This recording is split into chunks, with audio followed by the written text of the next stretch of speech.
أنا عايزك تتخيل معايا كده صاحب شركة سبيروسباتس، ما بين يوم وليلة حصل معاه إيه؟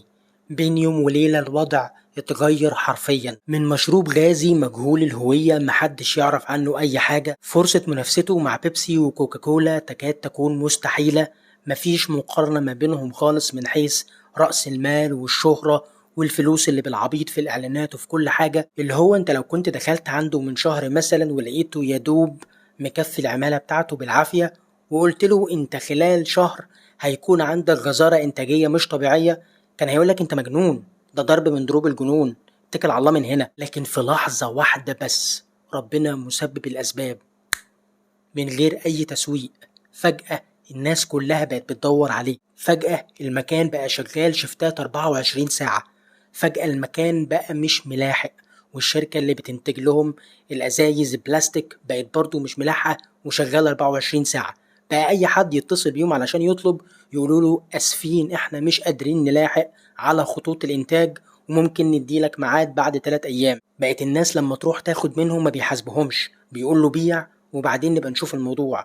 بقوا بيدوا للناس بزيادة علشان لو قدر يبيع لناس زيادة ما يرجع لهمش مرة تانية. والمفاجأة في الموضوع ان سبيروسباتس موجودة من سنة 1920، يعني اقدم من اياهم. الشركة موجودة من زمان جدا، وبعدين قفلت وتوقفت، وبعدين رجعت سنة 2021 ولكن على استحياء، لان زي ما قلنا مفيش عندهم القدرة الشرائية طبعا، ولا اسسها خواجة واشتغلت لكن على انتاج صغير زي ما قلنا في الاول. وعلشان ربنا سبحانه وتعالى يشاء انه بين يوم وليلة بقت الشركة الاكثر طلبا في مصر. مش بس كده، في شركات كتيرة جدا برضو محلية، في منتجات كتير باشكال كتير جدا وحاجات الشباب هم اللي عاملينها ومستنيين الفرصة، وما كانش طبعا في اي وجه مقارنة خالص او فرصة للمنافسة مع الشركات العالمية اللي كانت بتغزو مصر واللي كانت بتغزو الاسواق المصرية.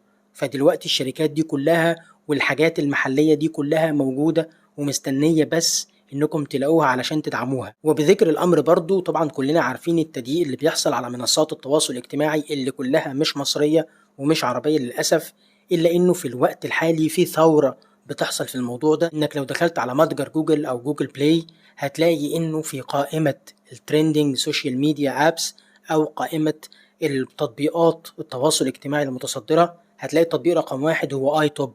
اي توب هو تطبيق مصري، المهندس اللي عامله علشان ينافس، وبرضه لحد من شهر ما كانش حد يسمع عنه. دلوقتي هو متخطي تيك توك، ماسنجر، واتساب، فيسبوك، وكل منصات التواصل الاجتماعي المشهورة.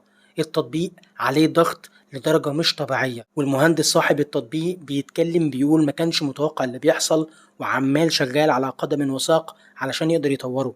الموقع ده مصري مفيش عليه اي تضييق من اللي موجود عند اخواتنا البعدة، وكمان واكيد والاهم انه بيدعم القضية الفلسطينية ويستاهل دعمنا ويستاهل اننا نكون موجودين عليه. وبعد اللي شفناه وبنشوفه وهنشوفه من حيث الوعي، من حيث تغير اولويات جيل كامل كنا فاكرينه جيل فاشل، من حيث المنتجات المحلية اللي كانت موجودة ولكن ما كانتش بتاخد فرصتها، من حيث الناس اللي بتحاول تتواجد وليها مجهود ولكن ما كانش حد شايفها، من حيث أبواب الرزق الكتير اللي عمالة تتفتح، يبقى السؤال: الآن على رزقك ليه؟